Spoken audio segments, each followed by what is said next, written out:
പരിശുദ്ധ നാമം വാഴ്ത്തപ്പെടുമാറാകട്ടെ. എനിക്ക് ഇങ്ങനെ ഒരു അവസരം ഒരുക്കുന്ന എൻ്റെ ചുമതലക്കാരോടും പ്രത്യേകിച്ച് ഈ വികാരി ബഹുമാനപ്പെട്ട സ്നേഹത്തെ സന്തോഷത്തോടെ ഈ സമയത്ത് ഞാൻ അറിയിച്ചുകൊള്ളുന്നു. നാളെ മുതലാണ് നമുക്ക് സംഘവാരം ആരംഭിക്കുന്നത്. അതിനെക്കുറിച്ച് അച്ഛൻ വളരെ വ്യക്തമായ രീതിയിൽ പറഞ്ഞല്ലോ. സുവിശേഷം ആണ് നമ്മുടെ ചിന്താവിഷയം. അതായത് യേശുവിനെ കുറിച്ച്, അതിൻ്റെ അർത്ഥം യേശുവിനെ കുറിച്ചുള്ള നല്ല വാർത്ത അറിയിക്കുക എന്നുള്ളതാണ് സുവിശേഷം. എന്നാൽ ഞാൻ ഇന്നത്തെ ഏവെങ്കിലുമായി വായിച്ച വേദഭാഗമാണ് തിരഞ്ഞെടുത്തിരിക്കുന്നത്. കൂടാതെ ഒന്നുകൂടി എല്ലാവർക്കും എല്ലാ ദൈവമക്കൾക്കുമുള്ള സ്നേഹമെല്ലാം അറിയിച്ചു കൊള്ളട്ടെ. ഇന്നത്തെ സഭയായി ചിന്തിക്കാൻ വന്നിരിക്കുന്ന ചിന്താവിഷയം ജീവിതത്തെ പുനർനിർമ്മിക്കുന്ന പ്രാർത്ഥനയുടെ ശക്തി. ജീവിതത്തെ പുനർനിർമ്മിക്കുന്ന പ്രാർത്ഥനയുടെ ശക്തിയാണ്. ഇന്ന് നാം ഏവെങ്കിലുമായി വായിച്ചത് വിശുദ്ധ മത്തായിയുടെ സുവിശേഷം 6-ാം അധ്യായം 5 മുതൽ 15 വരെയുള്ള വാക്യങ്ങളാണല്ലോ. അതിൻ്റെ 9-ാം വാക്യം മുതലുള്ള കർത്താവിൻ്റെ പ്രാർത്ഥന.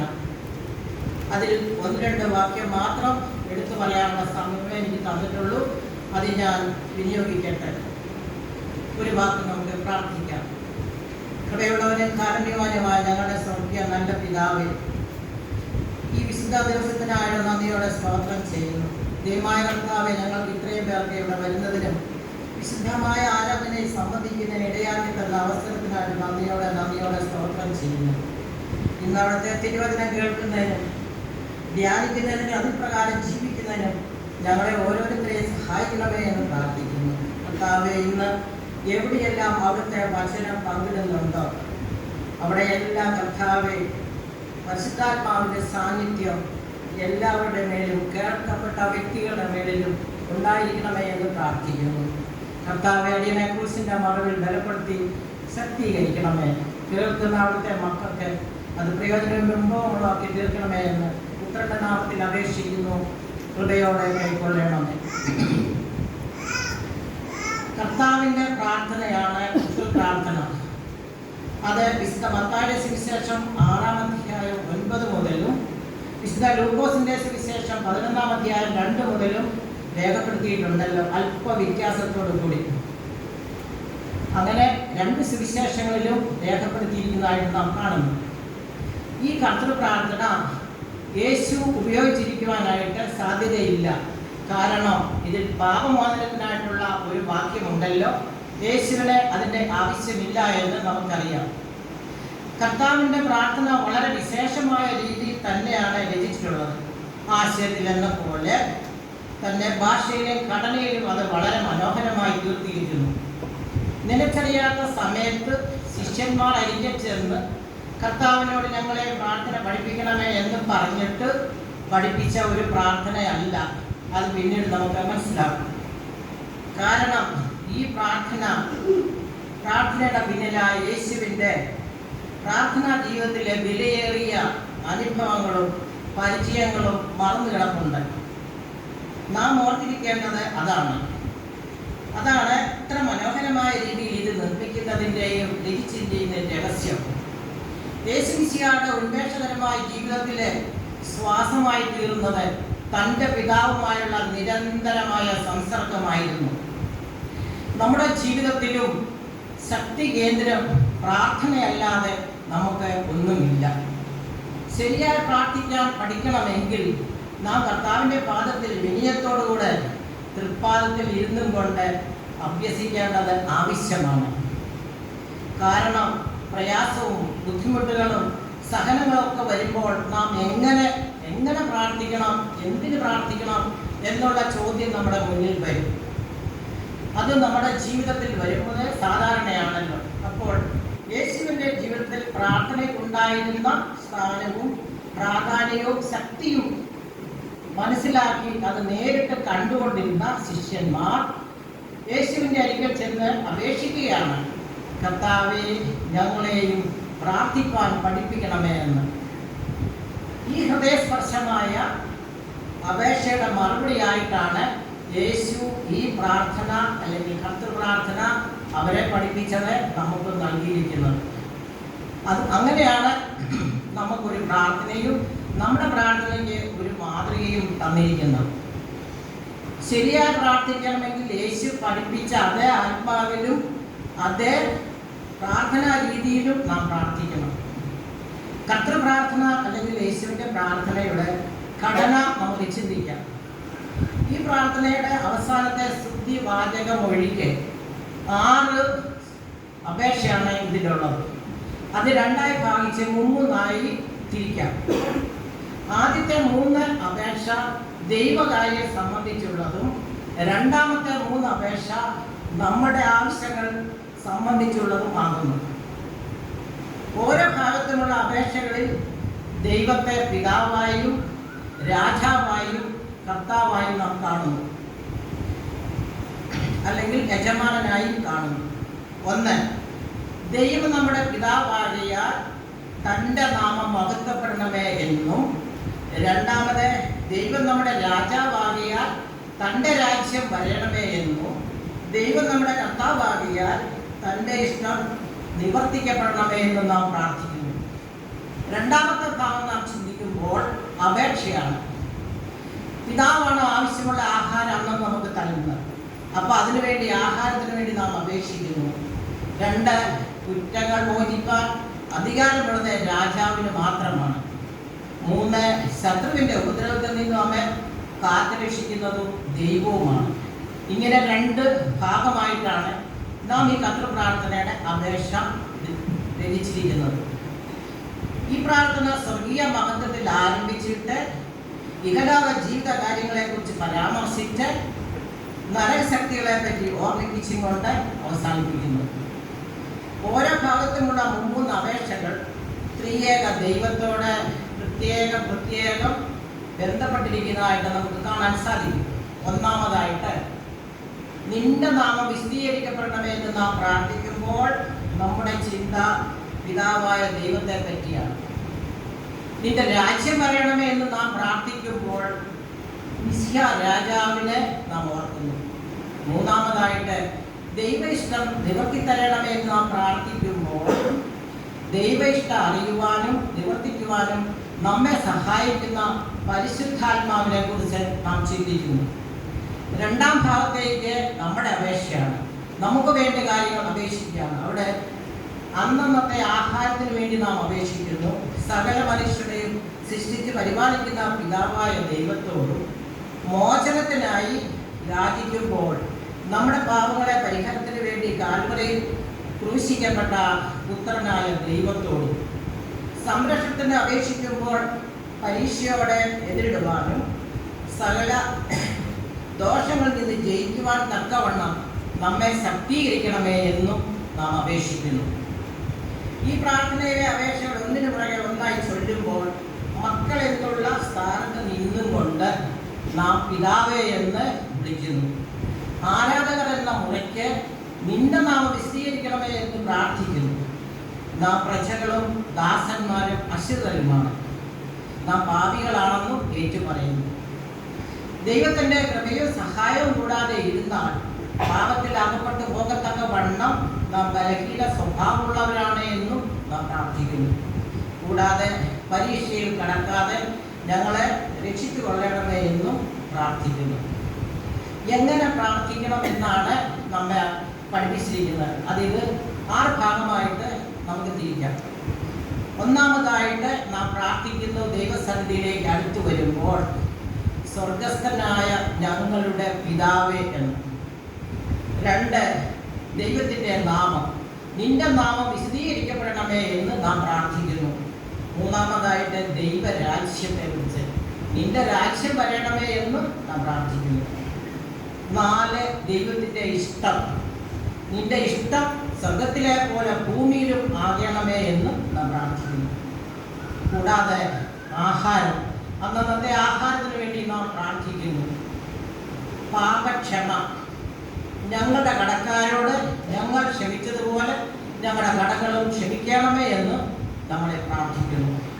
7ാമതായിട്ട് പരീക്ഷ, എന്താണ്? ഞങ്ങളെ പരീക്ഷയിലേക്ക് കടക്കാതെ ദുഷ്ടന്മാരിൽ നിന്ന് ഞങ്ങളെ രക്ഷിച്ചു കൊള്ളണമേ എന്നും. അവസാനമായിട്ട് രാജ്യവും ശക്തിയും മഹത്വവും എന്നേക്കും നിനക്കുള്ളതല്ലോ എന്ന്. ഇങ്ങനെ 8 ഭാഗമായിട്ട് 8 സെന്റൻസ് ആയിട്ട് ഇത് തിരിച്ചിരിക്കുകയാണ്. ഇതിൻ്റെ ഓരോ വാക്കുകൾക്കും അതിൻ്റെ അന്തർലീനമായി കിടക്കുന്ന അർത്ഥം വളരെയാണ്. പക്ഷെ അതെല്ലാം പറയുവാനുള്ള അവസരവും സമയവും എനിക്ക് അച്ഛൻ തന്നിട്ടില്ല. തന്നിരിക്കുന്ന സമയപരിമിതി വെച്ച് ഞാൻ നിങ്ങളുമായി പങ്കിടാം. ആദ്യമായിട്ട് നമുക്ക് ചിന്തിക്കാം, നാം പ്രാർത്ഥിക്കാനായിട്ട് ഭക്തിയോടുകൂടെ കർത്താവിൻ്റെ സന്നിധിയിലേക്ക് അടുത്തു വരുമ്പോൾ സ്വർഗസ്ഥനായ ഞങ്ങളുടെ പിതാവേ എന്ന പ്രാർത്ഥിക്കുന്നത്. ഈ കർത്തൃപ്രാർത്ഥനയിൽ ഒരു വാക്കുപോലും വ്യർത്ഥമായി ഉപയോഗിച്ചിട്ടില്ലെന്ന് ഇതിൻ്റെ പ്രത്യേകതയാണ്. നാം പ്രാർത്ഥിക്കുമ്പോൾ ദൈവ സാന്നിധ്യത്തെക്കുറിച്ചുള്ള ബോധം നമുക്കുണ്ടായിരിക്കണം. ദൈവസന്നിധിയിലേക്ക് നമ്മെ ആനയിക്കുന്ന 3 ദൂതന്മാരുടെ പോലെയാണ് ഈ 3 പദങ്ങൾ. സ്വർഗസ്ഥനായ ഞങ്ങളുടെ പിതാവേ. ആദ്യമായിട്ട് നമുക്ക് ചിന്തിക്കാം സ്വർഗസ്ഥനായ എന്ന പദം. സ്വർഗം എന്ന് പറയുമ്പോൾ തന്നെ ദൈവസന്നിധിയെ പറ്റി നാം ഓർക്കുന്നു. ദൈവം ആകാശത്തെ ഭൂമിയെ സൃഷ്ടിച്ചവനും സകലചരാചരങ്ങൾക്കും ഭരിച്ച് പരിപാലിക്കുന്നവനും ആകുന്നു. അതുകൊണ്ട് രാജാതി രാജാവും കർത്താതി കർത്താവും ആയ സർവശക്തിയുള്ള ദൈവത്തിൻ്റെ സന്നിധിയിലേക്ക് നാം ഭയഭക്തിയോടും ആദരവോടും കൂടെ അടുത്ത് ചെല്ലേണ്ടതാകുന്നു എന്ന് ഈ പദം നമ്മെ ഓർമ്മിപ്പിക്കുന്നു. ഗോത്രപിതാവായ, അതിനെ വിശുദ്ധ വേദപുസ്തകത്തിൽ രേഖപ്പെടുത്തിയിരിക്കുന്നത്, ഗോത്രപിതാവായ അബ്രഹാം ദൈവസന്നിധിയിൽ സാഷ്ടാംഗം വീണു നമസ്കരിച്ചു. ഉൽപ്പത്തി പുസ്തകം 17-ാം അധ്യായം 3-ാം വാക്യത്തിൽ രേഖപ്പെടുത്തിയിരിക്കുന്നു. രണ്ടാമത് യഹോവയുടെ ദാസനായ മോശ മുൾപ്പടപ്പിൽ പ്രത്യക്ഷനായ ദൈവത്തിൻ്റെ മുമ്പിൽ ഭയപ്പെട്ടു മുഖം മൂടി. പുറപ്പാട് പുസ്തകം 3-ാം അധ്യായം 6-ാം വാക്യത്തിൽ രേഖപ്പെടുത്തിയിരിക്കുന്നു. പ്രവാചകന്റെ ശ്രേഷ്ഠനായ യെഹെസ്കേൽ ദൈവമഹത്വത്തിൻ്റെ പ്രത്യക്ഷത കണ്ട് കവിണ്ണു വീണു. യെഹെസ്കേലിന്റെ പുസ്തകം 1-ാം അധ്യായം 28-ാം വാക്യത്തിൽ വിശുദ്ധ യോഹന്നാൻ പറയുന്നു നമ്മോട്, അവനെ കണ്ടിട്ട് ഞാൻ മരിച്ചവനെ പോലെ അവൻ്റെ കാൽക്കൽ വീണു എന്ന് വെളിപാട് പുസ്തകം 1-ാം അധ്യായം 17-ാം വാക്യത്തിലും രേഖപ്പെടുത്തിയിരിക്കുന്നു. അപ്പൊ സ്വർഗം എന്ന് പറയുമ്പോൾ ഉന്നതവും ശ്രേഷ്ഠവും പരിശുദ്ധവും അധർമ്മങ്ങളെ സൂചിപ്പിക്കുന്നു. ഭൗമികവും ദോഷകരമായ കാര്യങ്ങളിൽ നിന്ന് നമ്മുടെ ഹൃദയങ്ങളെയും മനസ്സുകളെയും സ്വർഗീയമായ കാര്യങ്ങളിലേക്ക് ഉയർത്തുന്നതിന് ഈ പദം നമ്മെ ഉത്സാഹിപ്പിക്കുന്നു. കൊലോസ്യ ലേഖനം 3-ാം അധ്യായം 1-ാം വാക്യത്തിൽ രേഖപ്പെടുത്തിയിരിക്കുന്നു, ക്രിസ്തു ദൈവത്തിൻ്റെ വലതുഭാഗം ഇരിക്കുന്ന ഇടമായ ഉയരത്തിലുള്ളത് അന്വേഷിപ്പിക്കും. ഭൂമിയിലുള്ളതല്ല, ഉയരത്തിലുള്ളത് തന്നെ അന്വേഷിപ്പിക്കും. വിശുദ്ധ മത്തായിയുടെ സുവിശേഷം 6-ാം അധ്യായം 19-ാം വാക്യത്തിൽ കൊടുത്തിരിക്കുന്നു, പുഴുവും തുരുമ്പും കെടുക്കാതെയും കള്ളന്മാർക്കൊടുത്ത് മോഷ്ടിക്കാതെയും ഇരിക്കുന്ന സ്വർഗത്തിൽ നിക്ഷേപം സ്വരൂപിച്ചുകൊള്ളുകയും നിങ്ങളുടെ നിക്ഷേപം ഉള്ളിടത്ത് നിങ്ങളുടെ ഹൃദയവും ഇരിക്കുമെന്ന്. സകലത്തിൻ്റെ സൃഷ്ടാവും പരിപാലകനും സർവശക്തനും മഹാപരിശുദ്ധനുമായ സ്നേഹനിധിയും സൽഗുണപൂർണനുമായ ദൈവത്തിൻ്റെ സന്നിധിയിലേക്ക് അടുത്ത് ചെല്ലുന്നത് ഭയഭക്തിയോടും സ്നേഹത്തോടും ആദരവോടും വിശുദ്ധിയോടും വിനയത്തോടും കൂടി നമ്മുടെ ഹൃദയങ്ങളെയും മനസ്സുകളെയും സ്വർഗീയമായ കാര്യങ്ങളിലേക്ക് ഉയർത്തിക്കൊണ്ടായിരിക്കണമെന്ന് സ്വർഗസ്ഥനായ എന്ന പദം നമ്മെ ഓർമ്മിപ്പിക്കുന്നു. രണ്ടാമത്തെ പദം ഞങ്ങളുടെ. പിതാവായ ദൈവത്തിൻ്റെ സന്നിധിയിലേക്ക് നാം പ്രവേശിക്കുന്നത് നാം തനിയെയല്ല, പിന്നെയോ സകല ജാതികളിലും ഗോത്രങ്ങളിലും വംശങ്ങളിലും ഭാഷകളിൽ നിന്നുള്ളതായി ആർക്കും എണ്ണിക്കൂടാതാവാത്ത വണ്ണം പുരുഷാരത്തിൻ്റെ നടുവിലാണ് നാം നിൽക്കുന്നത്. അതായത് നാം വീണ്ടെടുക്കപ്പെട്ട സംഘത്തിൻ്റെ, അതാ ക്രിസ്തുവിൻ്റെ സഭയാകുന്ന കുടുംബത്തിലാണ് നാം നിൽക്കുന്നത്. അവിടെ നാം തനിയല്ല. അതുകൊണ്ട് പിതാവിനോടുള്ള സ്നേഹം സഹോദരങ്ങളുടെ സ്നേഹത്തിലേക്ക് നമ്മെ നയിക്കുന്നു. പർവ്വത പ്രസംഗത്തിൽ കർത്താവ് നമ്മെ സഹോദര സ്നേഹത്തെ പറ്റി പറഞ്ഞിട്ടുണ്ടല്ലോ. വിശുദ്ധ മത്തായിയുടെ സുവിശേഷം 5-ാം അധ്യായം 44 മുതൽ വായിക്കുന്നില്ല, സമയപരിമിതി ഉള്ളതുകൊണ്ട്. പ്രാർത്ഥനയ്ക്കായി ദൈവസന്നിധിയിലേക്ക് നാം സമീപിക്കുമ്പോൾ നമുക്ക് സഹോദരങ്ങളോടുള്ള സ്നേഹത്തെ അവിടെ സൂചിപ്പിക്കും.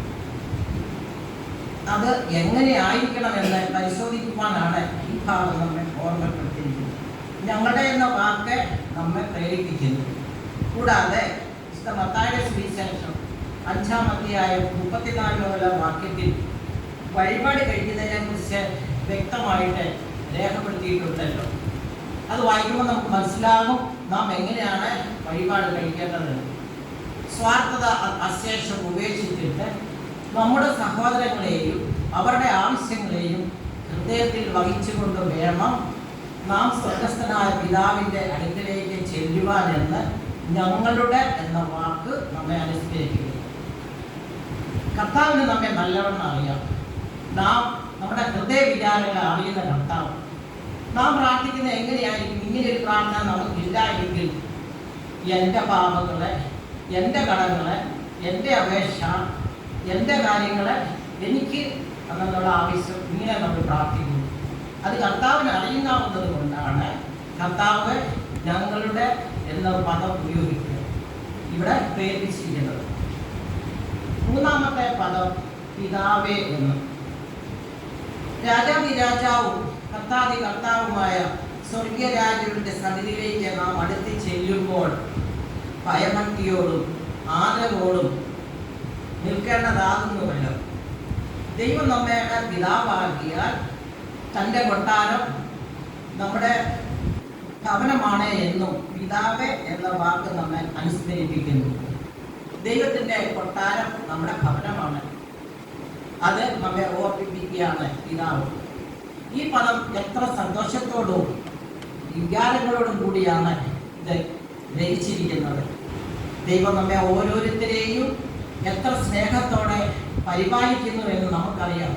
ഓരോ നിമിഷവും ദൈവം തരുന്ന ദാനമാണ്. അതുകൊണ്ട് വിശുദ്ധ മത്തായിയുടെ സുവിശേഷം 10-ാം അധ്യായം 30-ാമത്തെ വാക്യത്തിൽ രേഖപ്പെടുത്തിയിരിക്കുന്നു, നമ്മുടെ തലയിലെ രോമം പോലും എണ്ണപ്പെട്ടിരിക്കുന്നു എന്ന്. നമുക്ക് പോലും അറിയത്തില്ല അത്രമേൽ നമ്മെ സ്നേഹിക്കുകയും കരുതുകയും നമ്മുടെ ആവശ്യങ്ങൾ നിറവേറ്റാപ്പാപ്പ തന്നുകൊണ്ടിരിക്കുന്ന സ്വർഗസ്ഥനായ ഞങ്ങളുടെ പിതാവാണ്.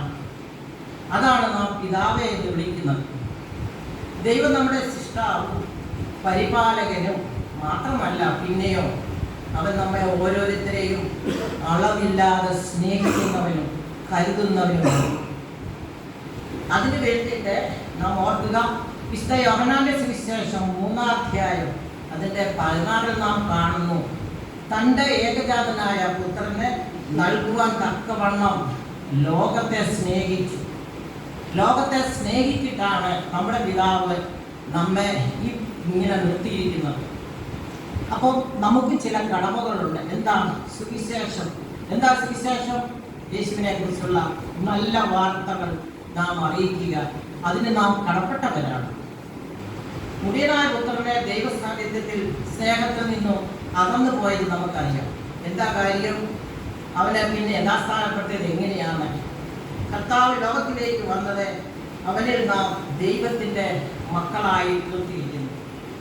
വിശുദ്ധ യോഹന്നാന്റെ സുവിശേഷം 1-ാം അധ്യായം 12-ാം വാക്യത്തിൽ കൊടുത്തിരിക്കുന്നു, അവനെ കൈക്കൊണ്ട് അവൻ്റെ നാമത്തിൽ വിശ്വസിക്കുന്ന ഏവർക്കും ദൈവമക്കളാകുവാനുള്ള ആഹ്വാനം തന്നിരിക്കുകയാണ്. ആ ഒരു അവകാശം നമുക്ക് തന്നിരിക്കുന്നു. ദൈവാത്മാവ് നടത്തുന്നവർ ഏവരും ദൈവത്തിൻ്റെ മക്കളാണ്. നാം ദൈവത്തിൻ്റെ മക്കളാണ്. അപ്പോൾ ഓരോ തെറ്റ് ചെയ്യുമ്പോൾ നാം ഓർക്കണം, അയ്യോ ഞാൻ ദൈവത്തിൻ്റെ മകളാണ്, മകനാണ്, ഇത് ദൈവം കാണുന്നു. അതുകൊണ്ട് വരാതിരിക്കുവാനാണ് ഈ പ്രാർത്ഥന യേശു നമ്മെ പഠിപ്പിച്ചിരിക്കുന്നത്.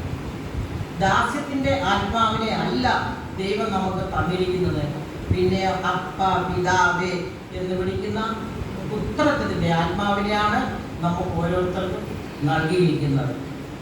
വിശുദ്ധ യോഹന്നാൻ പറയുന്നത്, കാൺമീൻ നാം ദൈവ മക്കൾ എന്ന് വിളിക്കപ്പെടുവാൻ പിതാവ് നമുക്ക് എത്ര വലിയ സ്നേഹമാണ് നൽകിയിരിക്കുന്നത്. അവിടെയും പിതാവും മക്കളുമായിട്ടുള്ള ബന്ധമാണ് കാണിച്ചിരിക്കുന്നത്. ദൈവം നമ്മെ അളവില്ലാതെ സ്നേഹിക്കുകയും കരുതുകയും നമ്മുടെ സ്നേഹത്തെ അത്യന്തം വാഞ്ചിക്കുകയും ചെയ്യുമ്പോൾ സന്തോഷത്തോടും സാന്ദ്രത്തോടും കൂടെ അടുത്ത് ചെല്ലാവുന്നതാണ് എന്ന് പിതാവ് എന്ന വാക്ക് നമ്മെ ഓർമ്മിപ്പിക്കുന്നു. ഒരു കഥ ഇപ്രകാരമുണ്ട്. ഒരു റോമ ചക്രവർത്തി വലിയ യുദ്ധത്തിന് ശേഷം ജയിച്ച് ഘോഷയാത്രയായി രഥത്തിൽ ഇങ്ങനെ ഘോഷയാത്രയായി പോവുകയാണ്. രണ്ട് സൈഡിലും ജനങ്ങൾക്ക് കാണുവാനുള്ള സജ്ജീകരണങ്ങളുണ്ട്. അതുകൂടാതെ ചക്രവർത്തി തമ്പുരാന്റെ കുടുംബത്തിന് ഇരിക്കാൻ പ്രത്യേകം ഇടം സജ്ജീകരിച്ചിട്ടുണ്ട്. അങ്ങനെ ഘോഷയാത്രയായിട്ട് ഇങ്ങോട്ട് വരുമ്പോൾ ചക്രവർത്തിക്ക് ഇരിക്കാൻ ഇരിപ്പിടം ഒരുക്കിയിടത്ത് നിന്ന് കേവലം 8 വയസ്സുള്ള ഒരു കുഞ്ഞ് ചാടി ഇറങ്ങി റോഡിലേക്ക് നീക്കിയപ്പോൾ ഈ സന്നാഹത്തിൽ അതിൻ്റെ യുദ്ധ തടവുകാരുണ്ട്, സൈനികരുണ്ട്, മന്ത്രിമാരുണ്ട്, ഗവൺമെൻറ് ഉദ്യോഗസ്ഥരുണ്ട്. എല്ലാ സംരക്ഷണത്തിനും വേണ്ടി ചക്രവർത്തി തമ്പുരാനുണ്ട്. ഇതിൻ്റെ ഇടയിൽ കേവലം 8 വയസ്സ് പ്രായം മാത്രമുള്ള കുഞ്ഞ് ഓടി വരികയാണ്. അപ്പം അവിടെ ആ കുഞ്ഞിനെ ഇവരെല്ലാവരും കൂടെ തടഞ്ഞു. ഇത് ചക്രവർത്തി തമ്പുരാനായിരിക്കുന്നത് അവരോട് പോകാൻ പറ്റിയിരുന്നു. അപ്പം കുഞ്ഞ് പറഞ്ഞ എന്താണെന്നറിയാമോ? അത് നിങ്ങൾക്ക്, എനിക്കിത് എൻ്റെ പിതാവാണ്. അപ്പം എൻ്റെ പിതാവാണെന്നുള്ള അവകാശത്തോടു കൂടി നമുക്കും ഈ പിതാവിൻ്റെ അടുക്കിലേക്ക് പോകുവാൻ നമ്മെ ആരും തടയത്തില്ല. നമുക്കതിനുള്ള അവകാശമാണ് തന്നിരിക്കുന്നത്. ഒരു സെന്റൻസ് കൂടെ പറഞ്ഞിട്ട് ഞാൻ എൻ്റെ വാക്കുകളിൽ നിന്ന് വിരമിച്ചോളാം. പാപക്ഷമയ്ക്ക് വേണ്ടിയുള്ള ഒരു അപേക്ഷ ഇതിനകത്തുണ്ട്. ഞങ്ങളുടെ കടക്കാരോട് ഞങ്ങൾ ക്ഷമിച്ചിരിക്കുന്നത് പോലെ ഞങ്ങളുടെ കടങ്ങളും ഞങ്ങളുടെ പാപങ്ങളും ഞങ്ങളോട് ക്ഷമിക്കണമേ.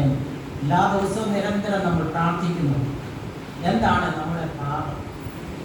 സകല മനുഷ്യൻ്റെ ജീവിതത്തിൽ കഴിഞ്ഞുപോയ ആയുസ്സിനെ സംബന്ധിക്കുന്ന ഒരു ആവശ്യമുണ്ട്. അത് നാം ചെയ്തു പോയ പാപങ്ങളുടെ മോചനമാണ്. ഒരു യഥാർത്ഥ ക്രിസ്ത്യാനി തൻ്റെ കഴിഞ്ഞുപോയ ജീവിതത്തിലേക്ക് മാലിന്യങ്ങളിൽ നിന്ന് ശുദ്ധി പ്രാപിച്ചവനാണ്. എങ്കിലും നമ്മുടെ ദൈനംദിന ജീവിതത്തിൽ വീഴ്ചകൾ പലതും ഉണ്ടാകാൻ സാധ്യതയുണ്ട്. അതുകൊണ്ടാണ് കർത്താവ് നമ്മെ പ്രാർത്ഥന പഠിപ്പിച്ചിരിക്കുന്നത്. വിശുദ്ധ യോഹന്നാന്റെ സുവിശേഷം 13-ാം അധ്യായം 10-ാം വാക്യത്തിൽ പറയുന്നു, കുളിച്ചിരിക്കുന്നവനെ കാലല്ലാതെ കഴുകേണ്ട ആവശ്യമില്ല എന്ന്. അതുകൊണ്ട് ഓരോ ദിവസത്തെയും നമ്മുടെ പാപങ്ങളെ നമ്മൾ ഏറ്റുപറഞ്ഞ് ക്ഷമ പ്രാപിച്ചുകൊണ്ട് വിശുദ്ധിയിൽ നിന്ന് വിശുദ്ധിയിലേക്ക് നാം വളരേണ്ടതാണ്. അതിന് ദിവസം പ്രതിയുള്ള ആഹാരത്തിന് നാം പ്രാർത്ഥിക്കുന്നത് പോലെ തന്നെ ദിവസം പ്രതി നമ്മുടെ പാപക്ഷമയ്ക്ക് വേണ്ടിയും നാം പ്രാർത്ഥിക്കണമെന്നാണ് കർത്താവ് നമ്മെ പഠിപ്പിച്ചിരിക്കുന്നത്. ഈ അപേക്ഷ നാം ഉച്ചരിക്കുമ്പോൾ പാപത്തെക്കുറിച്ചുള്ള രജ്ഞയും ദുഃഖവും നമുക്കുണ്ടാകാം. എങ്കിലും ക്രിസ്തു മൂലം ലഭ്യമാകുന്ന മോചനത്തിലുള്ള വിശ്വാസം നമുക്ക് പ്രത്യാശ നൽകുന്നു. പാപം എന്ന് പറയുന്നത് എന്താണ്? നമ്മെക്കുറിച്ചും ലോകത്തെക്കുറിച്ചും ഉള്ള ദൈവത്തിൻ്റെ ഉദ്ദേശത്തിൽ നിന്ന് വ്യതിചലിക്കുന്നതാണ് പാപം. ഇത് സൃഷ്ടിപ്പിൻ്റെ അർത്ഥത്തിലാണ് ഈ പാപം ഇങ്ങനെ പറഞ്ഞിരിക്കുന്നത്. ദാവീദ് തന്റെ പാപത്തെക്കുറിച്ച് അനുതപിച്ചപ്പോൾ പ്രാർത്ഥിച്ചത് 2 ശമൂവേൽ 12:13 സങ്കീർത്തനം 51:4 രേഖപ്പെടുത്തിയിരിക്കുന്നു. നിന്നോട് തന്നെ ഞാൻ പാപം ചെയ്തു എന്നാണ്. മറ്റൊരു വിധത്തിൽ പറഞ്ഞാൽ ദൈവത്തോടുള്ള മത്സരം, കൽപ്പന ലംഘനം, ശരിയായ പാതയിൽ നിന്നുള്ള വ്യതിചലനം എന്നിവയെല്ലാം പാപമാണ്. ഒന്നാമതായിട്ട് ഈ പാപം ലംഘിച്ച പാപം ദൈവത്തോടുള്ള കൂട്ടായ്മയിൽ നിന്ന് നമ്മെ വേർപെടുത്തുന്നു. പാപം ചെയ്ത് ജീവിക്കുമ്പോൾ നാം കാണാതെ പോയ ആട് പോലെ അലഞ്ഞു തിരിഞ്ഞ് നടക്കേണ്ടി വരുന്നു. കൂടാതെ മുടിയനായ പുത്രനെ പോലെ വീട് വിട്ട് പോകേണ്ടതായ അവസ്ഥയെ നമുക്ക് ഉണ്ടാകുന്നു. ഉൽപ്പത്തി പുസ്തകത്തിൽ നമുക്ക് എല്ലാവർക്കും അറിയാം, പാപലോകത്തിൽ നടന്നതിനെ പറ്റിയും അതിൻ്റെ ഫലത്തെ പറ്റിയും നാം വായിക്കുന്നു. ആദിമ മാതാപിതാക്കന്മാർ അവരുടെ ഏറ്റവും വലിയ സന്തോഷം എല്ലാ ദിവസവും അവരുടെ അരികിൽ യേശു ചെല്ലുമായിരുന്നു. അവർ യേശുവുമായിട്ടുള്ളൊരു കൂട്ടായ്മ, ഒരു സന്തോഷം എല്ലാം പങ്കിടുമായിരുന്നു. എന്നാൽ അവർ പാപം ചെയ്തപ്പോൾ യേശു വരുന്ന ശബ്ദം കേൾക്കുമ്പോൾ അവർ വൃക്ഷങ്ങളുടെ ചുവട്ടിൽ ഒളിച്ചിരിക്കുന്നു.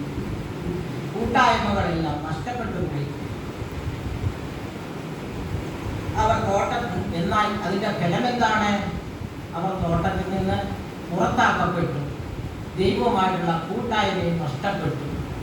ഇന്നും നാം ഓർക്കുക, പാപത്തിൻ്റെ ഫലം ഇത് തന്നെയാണ്. രണ്ടാമതായിട്ട് പാപം നമ്മുടെ സന്മാർഗിക ബോധത്തെ കെടുത്തിക്കളയുന്നു. നന്മയും തിന്മയും തമ്മിൽ വിമോചിക്കാനുള്ള കഴിവ് പാപം ചെയ്യുന്തോറും കുറഞ്ഞു പോകുന്നു. പാപത്തിൻ്റെ ഫലമായി നമ്മുടെ ഇച്ഛയും ഏറ്റവും ബലഹീനമായി തീരുന്നു. ഏതെങ്കിലും ഒരു പാപം ഒരിക്കൽ ചെയ്താൽ അതിനോട് ചായ്വുണ്ടായി നമുക്കുണ്ടാകുന്ന വിപത്തുകളെ അല്ലെങ്കിൽ പാപത്തിൻ്റെ ഫലം ഭയങ്കരമാണ് എന്ന് ചിന്തിക്കാതെ വീണ്ടും വീണ്ടും പാപം ചെയ്യുന്നതായിട്ട് കാണാൻ സാധിക്കുന്നു. മൂന്നാമതായിട്ട് പാപം മനുഷ്യർ തമ്മിലുള്ള കൂട്ടായ്മയ്ക്ക് ഭംഗം വരുത്തുന്നു. പാപം മനുഷ്യരുടെ ഭിന്നതയെ പിളർപ്പമുണ്ടായി അവർ തമ്മിലുള്ള കൂട്ടായ്മയ്ക്ക് ഭംഗം വരുത്തുന്നു. ഈ ലോകത്തിൽ കാണുന്ന സകലവിധമായ ദോഷങ്ങൾക്കും ഭിന്നതകൾക്കും ശണ്ടയും യുദ്ധവും എല്ലാം പാപം മൂലമുള്ള കൂട്ടായ്മ നഷ്ടപ്പെട്ടതുകൊണ്ടാണ്.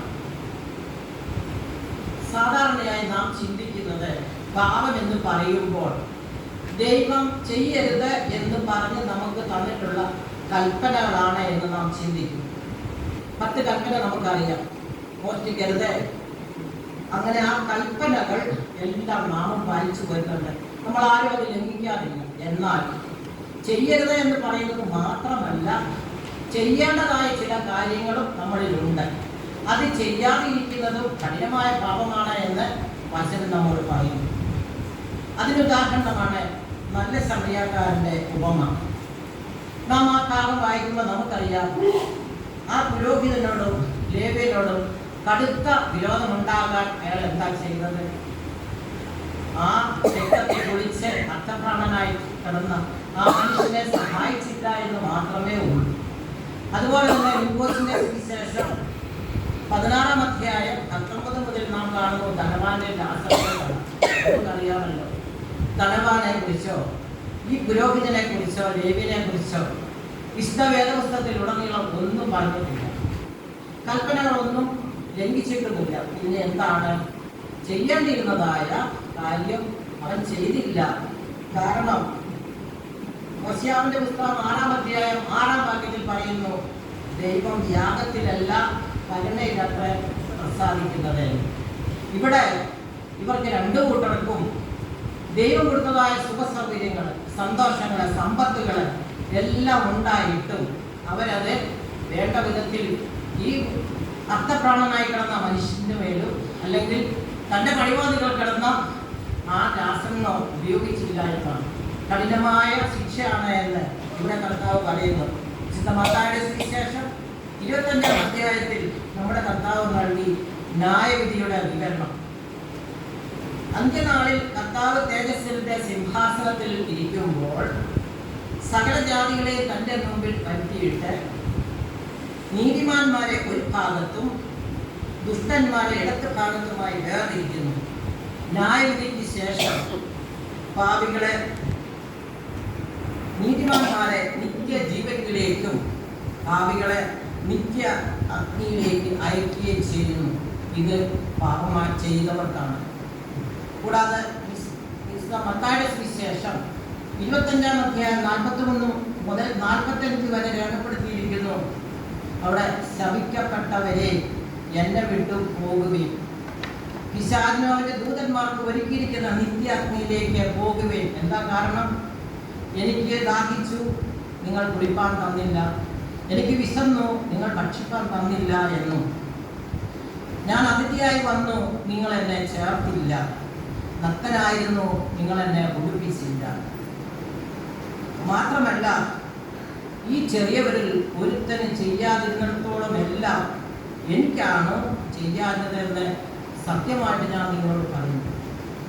സ്വാധീനം, ബുദ്ധിശക്തി, വസ്തുക്കൾ, സമ്പത്തുകൾ എല്ലാം ദൈവം നമുക്ക് ദാനമായി തന്നതാണ്. നമ്മുടെ കഴിവുകളോ സാമർഥ്യമോ പാരമ്പര്യമായിട്ട് ലഭിച്ചതോ ഒന്നുമല്ല, ദൈവം തന്നതാണ്. അത് ദൈവഹിത പ്രകാരം വിനിയോഗിക്കണമെന്നാണ് നമ്മോട് ഈ പ്രാർത്ഥനയിൽ കൂടെ യേശു പഠിപ്പിക്കുന്നത്. ദൈവം നമ്മെ എപ്പോഴും അനുഗ്രഹിച്ച് വർദ്ധിച്ചുകൊണ്ടേ ഇരിക്കുമ്പോൾ നാം ഇവ ചെയ്യാതിരുന്നാൽ അത് നമ്മുടെ മേൽ പാപമായി തന്നെ കിടക്കുന്നു. ദൈവ ഇഷ്ടത്തിനും ദൈവമഹത്വത്തിനും ചേരാത്തതായി നമ്മിൽ വന്നുപോയിട്ടതെല്ലാം പാപം തന്നെയാണ്. ഇന്ന് നാം കാണുന്നത് പാപം അവർ ചെയ്യുന്നതിലല്ല, പിന്നെയോ ചെയ്യേണ്ട കാര്യങ്ങൾ ചെയ്യാതിരിക്കുന്നതിലത്ര. കർത്താവ് പറഞ്ഞ താലന്തുകളുടെ ഉപമ നമുക്ക് നോക്കാം. മത്തായിയുടെ സുവിശേഷം 25-ാം അധ്യായം 14-ാം വാക്യത്തിൽ ഉപമയാണ് നാം ശ്രദ്ധിക്കേണ്ടത്. ഒരുവനെ 5 കൊടുത്തു, ഒരുവനെ 2 കൊടുത്തു, ഒരുവനെ 1 കൊടുത്തു. എന്നാൽ 5 ലഭിച്ചവൻ അവൻ കിട്ടിയ സന്തോഷത്തോടെ കൊണ്ടുപോയി, 2 ലഭിച്ചവനും അങ്ങനെ തന്നെ കൊണ്ടുപോയി. 1 ലഭിച്ചവൻ വേറെ നമ്മൾ ചിന്തിക്കാൻ എടുക്കുമ്പോൾ അവൻ അപ്പുറം ഇപ്പുറം നോക്കി, അപ്പോൾ അവന് കിട്ടിയത് ബോധിച്ചില്ല. എന്നാൽ നാം ചിന്തിക്കണം, ഒന്നും കിട്ടാതെ മാറി നിൽക്കുന്നവർ എന്താ കാര്യം? എനിക്ക് കിട്ടും എന്നുള്ള പ്രതീക്ഷയോടും പ്രത്യാശയോടെ അവർ ഒരു ദൂരമില്ലാതെ നീങ്ങും. പക്ഷേ 1 കിട്ടിയവൻ എന്ത് ചെയ്തു? അതവന് ഇഷ്ടപ്പെട്ടില്ല.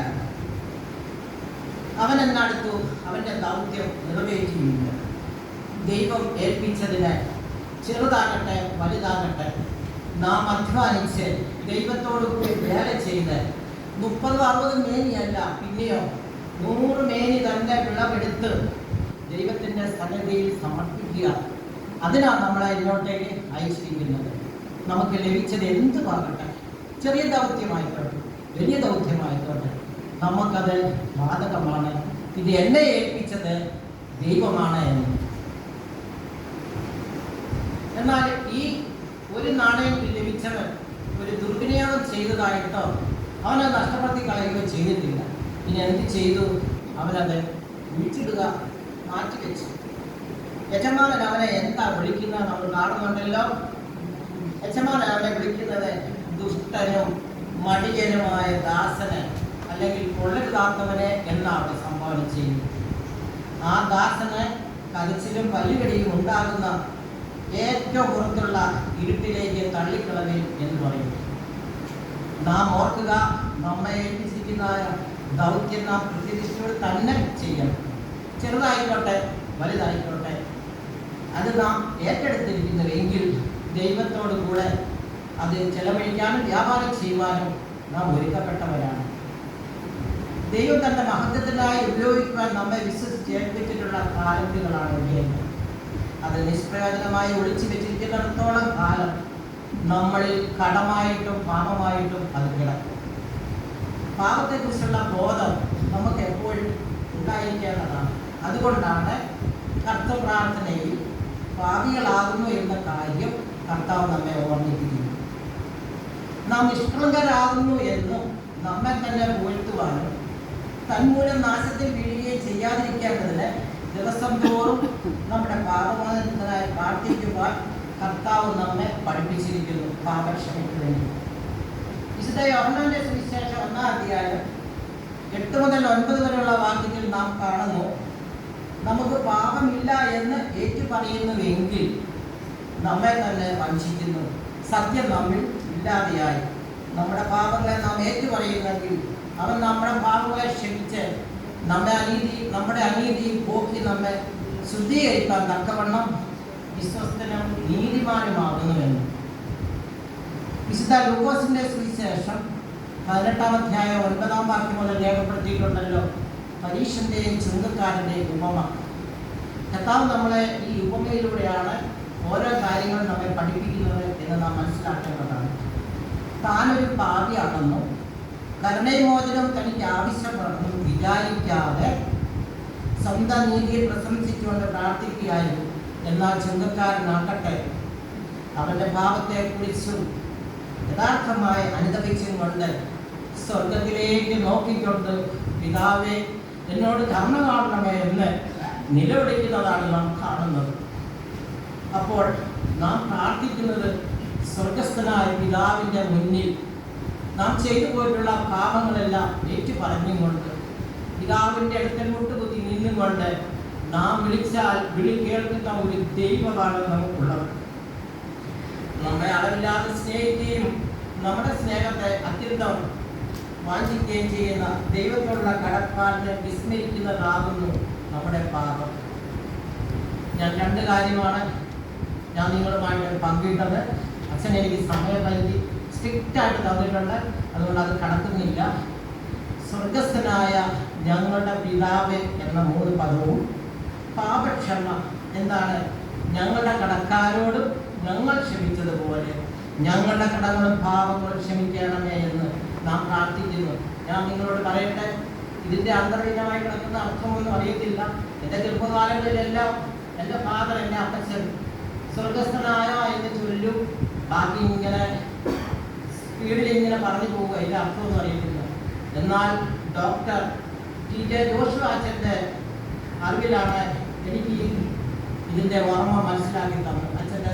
അച്ഛൻ്റെ സഹായത്താലാണ് ഞാൻ ഇതിൻ്റെ അന്തർലീനമായി കിടക്കുന്ന അർത്ഥം മനസ്സിലാക്കിയത്. മാത്രമല്ല, ഓർക്കുക, എല്ലാ വാക്കുകൾക്കും അന്തർലീനമായി കിടക്കുന്ന അർത്ഥം നാം മനസ്സിലാക്കിയിരിക്കേണ്ടതാണ്. ദൈവം നമ്മെ ഓരോരുത്തരെയും അനുഗ്രഹിക്കണമേ എന്ന് പ്രാർത്ഥിച്ചുകൊണ്ട് എൻ്റെ വാക്കുകൾ ചുരുക്കുന്നു. ഒരിക്കൽ കൂടി എല്ലാവർക്കും പ്രത്യേകിച്ച്